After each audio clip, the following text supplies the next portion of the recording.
Hi there, it's Asia, and today I've selected for you some of the most difficult questions that students reported in IELTS Speaking Part 1 in recent exams.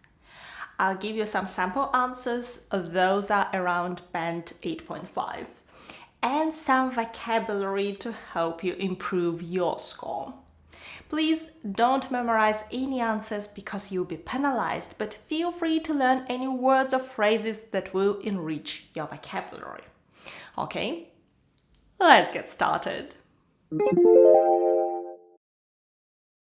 Our first topic is borrowing and lending.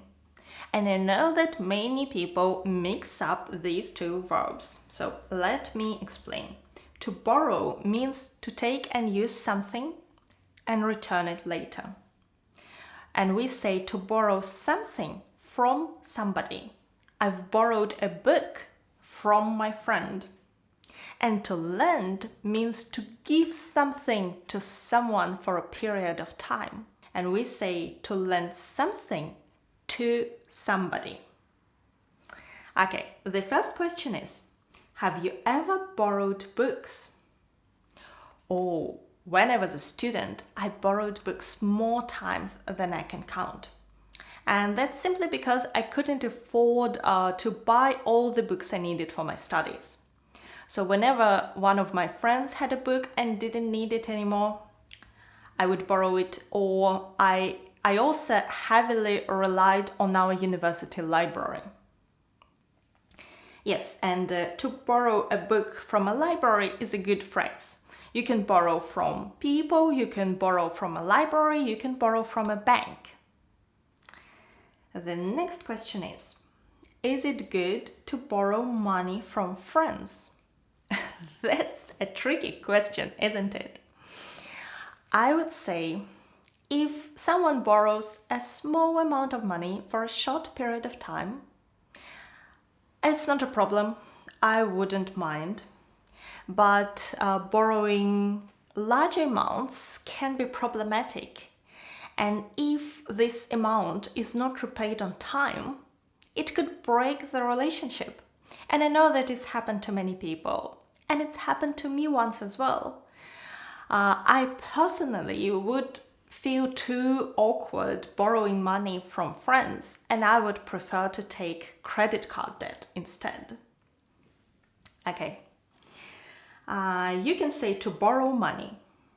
And if someone borrows a lot of money and quite frequently, you can say that they borrow heavily. To owe money. Well, once you borrow the money, you owe the money. You can say to be in debt. And then you need to either repay the debt or to pay off the debt. The meaning is the same. The next question is, do you like lending things to others? It depends. I wouldn't mind if someone borrowed something small, like a book. And actually, if I know the person well and I know they are a very responsible person, then I wouldn't mind lending something more important. And I would actually feel happy to be of use to my friends. But if that's a person I don't know very well and they want to borrow something more expensive like a camera or a laptop, I don't think I would agree. That's simply because those items can be broken so easily. Oh, you will know me better by the end of this video. Now, let's have a look at the next topic. Some people were asked about picnics, so let's talk about them. The first question is, have you been on a picnic recently? Well, not that recently. It was in summer and our autumn was actually quite cold and wet, not ideal for picnicking. This answer is not too long, but you actually don't have too much time in part 1 and that's alright. Okay, so you can say to go for a picnic or on a picnic, or to have a picnic, or simply to picnic as a verb. We picnicked by the river. Okay, the next question is, do you often go on picnics? I'm afraid not too often. And that's because on weekends I like having long walks, and sometimes I walk over 10 kilometers in one day. And carrying all the food and a blanket with me wouldn't be that convenient. And actually, in London, wherever you go, you can find something tasty to eat really easily. So, to go on a picnic or to take a picnic with you, it means to take the food with you. And to do that, you need a picnic basket and a blanket to sit on. What kind of places do people choose as their picnic spots? Or in London, parks are magnificent and they're really popular picnic spots. But some people prefer to go to the countryside and eat their picnic by the river or on the hilltop with a view. You can say to eat a picnic, to eat our picnic by the river, and to find a nice spot for a picnic. The next topic is clothes. And this word is quite tricky in itself because it's TH followed by S, clothes. And if you struggle to pronounce it in this way, some dictionaries already give another pronunciation, just clothes, just Z at the end. For example, the Oxford Dictionary gives these two pronunciations, so you can choose. The first question is, what kind of clothes do you like to wear? At the moment, I work from home, so I tend to dress fairly informally. So I wear jeans and t-shirts most of the days. But when I go out, I like to dress up and look more smartly. Okay, so you can say to wear casual clothes or to dress more smartly. When you're dressed more smartly, it means you wear trousers, shirts, skirts, dresses, that kind of thing. To dress up means to put on your nice clothes to look better. And some people are actually asked about buying designer clothes, which is very expensive, something like Chanel, Dior, or Armani. So another phrase is to spend money on designer clothes.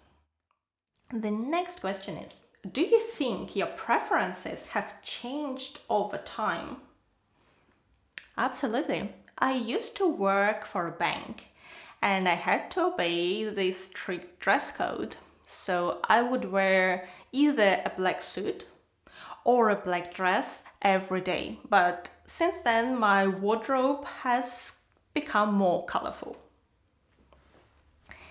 So many companies have a dress code. It means that they expect their employees to dress in a certain style.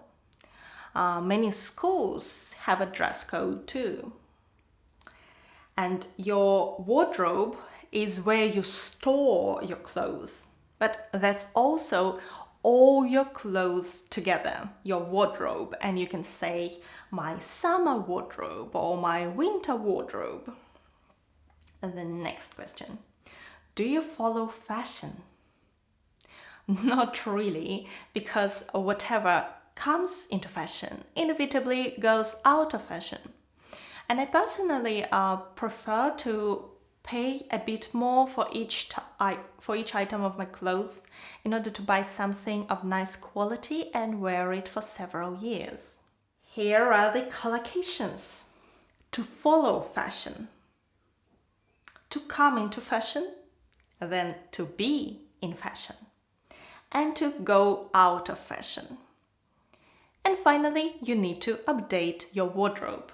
Do you think older people dress differently from younger people? Yes, I think there is a clear difference. Younger people tend to dress very casually, and you can often see them in their jeans, shirts, t-shirts, flip-flops, and that kind of thing. But older people often dress more smartly, with women wearing a dress or a blouse and a skirt, and men a shirt, trousers, and a jacket. Some people get even more specific questions about one particular item of their clothing, which is jeans. For instance, how often do you wear jeans? Oh, that's really one of the staples of my wardrobe, and particularly in winter, I wear jeans on most of the days, and I actually own several pairs of them.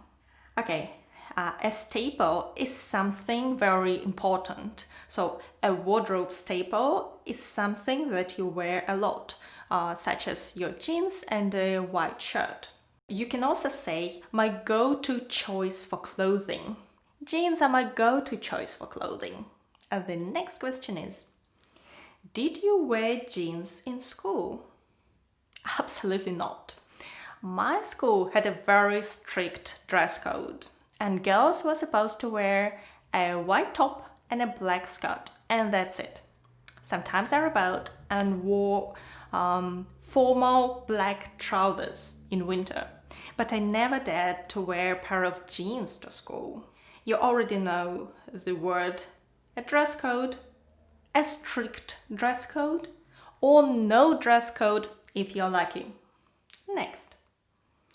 Why are jeans so popular? I suppose that's because they really go with everything. And the fabric itself is just so durable, you can wear denim for years. And what's more, there are so many different cuts of jeans that one can really choose the one they like. Some people wear a straight cut black jeans and others prefer distressed skinny jeans. Let me give you a few words to talk about jeans. So the fabric jeans are made of is denim, and denim is durable. Jeans can go with everything, so you can wear them with all your other clothes. And you know those jeans which are torn and look old already? They are called either distressed or ripped. And jeans can be a straight cut or skinny. You know, examiners pay attention if you know topic-specific vocabulary, so knowing a few of those words is a great thing. The next topic is really fancy, recycling. So let's talk about rubbish. Do people recycle things in your town? In London, everyone is supposed to recycle a number of different materials, but some people do it thoroughly while others don't, and there is definitely some scope for improvement. I know that in many countries, people don't really recycle much, so you need to know a little bit about it to answer those questions. So, for example, you could say, in my town, there is no recycling really, and it's just such a waste that all those materials that could be used again are simply thrown away. Let me give you some vocabulary. So, people are supposed to sort rubbish into general waste and recycling. So, rubbish includes everything. General waste consists of things which are not recyclable, and recycling is what you can recycle and reuse again. A rubbish bin is what you have inside to store your rubbish, and a dustbin is what you have on the street. Garbage and trash are American words. British words are rubbish and general waste. Environmentally friendly, that's a nice expression. This is an environmentally friendly initiative and some scope for improvement. It means that something could be done better. There is scope for improvement, or it's already perfect. There is little scope for improvement. Next, what kind of things do they recycle? Well, people are supposed to recycle a number of materials, mainly glass, cotton, paper, tin cans, and also plastic. But with plastic, it's not that easy because actually there are many different kinds of it, and some plastic is recyclable and some isn't. And we're supposed to check the packaging label to see if we should recycle it. Another topic is multitasking and concentration. So I want to share some ideas with you which you could use for your own answers. Well, the first question is, do you like to multitask? I definitely don't. I find that it's just so exhausting to constantly switch your attention from one thing to another. I much prefer to work on one task, complete it, and then switch to the next. What is better, to multitask or to concentrate on a single task? Well, it's actually almost the same thing. Well, I think it's been proven that we actually can't multitask. It means we can't really do two things at the same time. We can just switch our attention from one thing to another very, very quickly.